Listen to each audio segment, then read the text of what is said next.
Hello everyone, आप लोगों का बहुत बहुत स्वागत है my YouTube channel Naimuddin law classes पर।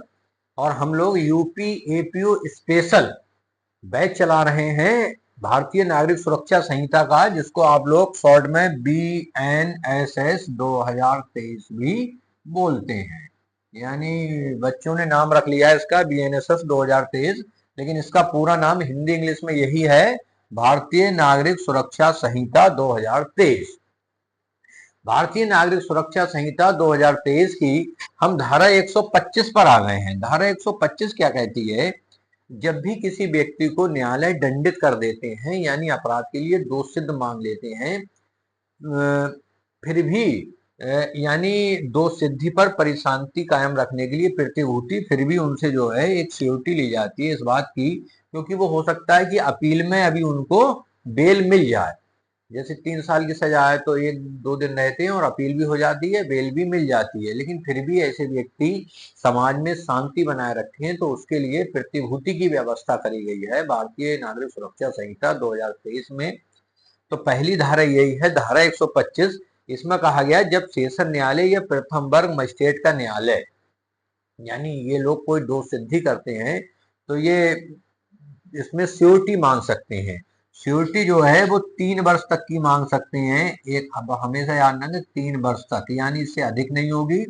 और बंध पत्र भी मांग सकते हैं, ठीक, या जमानत पत्र यानी श्योरिटी बॉन्ड भी मांग सकते हैं। तो दोनों ही चीज मांगी जा सकती है, बंध पत्र भी और जमानत पत्र भी, यानी श्योरिटी बॉन्ड भी या पर्सनल बॉन्ड दोनों ही मांगे जा सकते हैं। 4 धाराओं में ये धारा बटी है, धारा 125(1), धारा 125(2), धारा 125(3), धारा 125(4). चारों धाराएं हम जानेंगे कि चारों धाराओं में क्या है। तो इस वीडियो को आप इत्मीनान से देखिए, यूपी एपीओ और पीसीएचजे के लिए बहुत कामयाब होने वाली है ये वीडियो आपके लिए, तो इसको ध्यान पूर्वक देखिए। पहले देखते हैं क्लॉज 1 क्या कहता है। हेडिंग तो आप देख ही रहे हैं, धारा 125 का दोष सिद्धि पर परिशांति कायम रखने के लिए प्रतिभूति। जो क्लॉज 1 है वो कहता है जब सेशन न्यायालय या प्रथम वर्ग मजिस्ट्रेट का न्यायालय किसी व्यक्ति को, यानी सेशन न्यायालय या प्रथम वर्ग मजिस्ट्रेट का न्यायालय किसी व्यक्ति को उपधारा 2, यानी ये उपधारा 2 है, में विनिर्दिष्ट अपराधों में से किसी अपराध के लिए या किसी ऐसे अपराध के दुष्प्रेरण के लिए, मतलब अपराध के लिए भी और अपराध के अबेटमेंट के लिए भी दोष सिद्ध ठहराता है, और उसकी यह राय है कि यह आवश्यक है कि परिशांति कायम रखने के लिए ऐसे व्यक्ति से प्रतिभूति ली जाए, तब न्यायालय ऐसे व्यक्ति को दंडादेश देते समय उसे आदेश दे सकेगा कि वह 3 वर्ष से अनाधिक इतनी अवधि के लिए जितनी वह ठीक समझे परिशांति कायम रखने के लिए बंध पत्र या जमानत पत्र निष्पादित करे। यानी 3 वर्ष तक के लिए भी हो सकता है, 1 वर्ष 2 वर्ष, यानी 3 वर्ष से ज्यादा नहीं होगा। बंध पत्र यानी बॉन्ड पेपर, जमानत पत्र यानी श्योरिटी बॉन्ड पेपर दाखिल करे। अब क्लॉज 2 में क्या बताया गया है कि इस अपराध के लिए, इस अपराध के दुष्प्रेरण के लिए, ये भी प्री में कभी कभी पूछ लेते हैं पीसीएचजे में। देखिए, चाहे उत्तराखंड हो पीसीएचजे हो, बिहार पीसीएचजे हो, मध्य प्रदेश पीसीएचजे हो, राजस्थान हो, दिल्ली हो, यूपी हो या एचजेएस हो, ये सवाल आता है। एपीओ में तो आता ही आता है, भी बिहार एपीओ की वैकेंसी आने वाली है।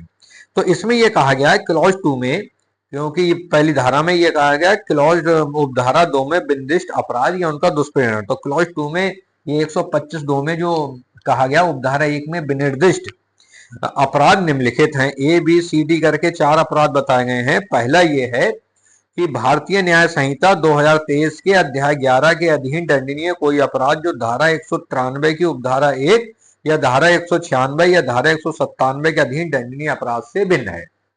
क्लॉज बी में बताया गया कोई ऐसा अपराध जो या जिसके अंतर्गत हमला या आपराधिक बल का प्रयोग या रिश्ती करना है।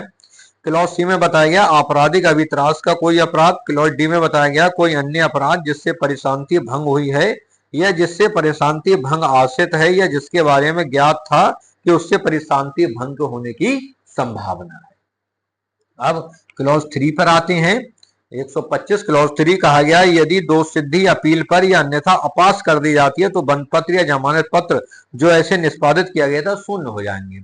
यानी दोष सिद्धि गई, अपील पर जो है उस दोषसिद्धि को खत्म कर दिया गया, तो वो बॉन्ड पेपर या श्योरिटी बॉन्ड पेपर अपने आप खत्म हो जाएंगे। ये बात बताई गई है धारा 125(3) में। धारा 125(4) में क्या बताया गया है, इसको देख लेते हैं। इस धारा के अधीन आदेश अपील न्यायालय द्वारा या किसी न्यायालय द्वारा भी जब वह पुनरीक्षण की अपनी शक्तियों का प्रयोग कर रहा है की जा सकेगी।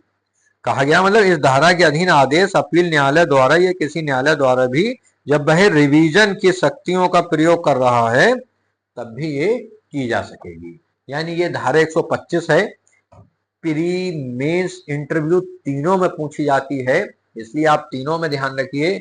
पूछा क्या जाएगा आपसे कि धारा 125 में क्या है, तो क्या है, दोष सिद्धि पर परिशांति कायम रखने के लिए प्रतिभूति बताई गई है धारा 125 में। ठीक, कौन कौन प्रतिभूति मांग सकते हैं, तो देखिए सेशन न्यायालय और प्रथम वर्ग मजिस्ट्रेट। ये जो प्री में सवाल आते हैं वो बता रहा हूं, कितने दिन की मांग सकते हैं, 3 वर्ष तक की मांग सकते हैं। क्या क्या ले सकते हैं, बॉन्ड पेपर या श्योरिटी बॉन्ड दोनों ले सकते हैं। तो ये धारा 125 है। आप वीडियो इत्मीनान पूर्वक देखिए, पूरी वीडियो देखिए, और यदि आपने अभी तक हमारा YouTube channel Naimuddin law classes subscribe नहीं किया है, सब्सक्राइब करिए। बताने की जरूरत है नहीं, निःशुल्क है, सब कुछ निःशुल्क है। और आपको भी अगर भारतीय नागरिक सुरक्षा संहिता में कोई ऐसी टॉपिक है जो समझ नहीं आ रहा है, आप लिख के भेजिए, नो डाउट आपको उसकी वीडियो 2 दिन के अंदर मिल जाएगी।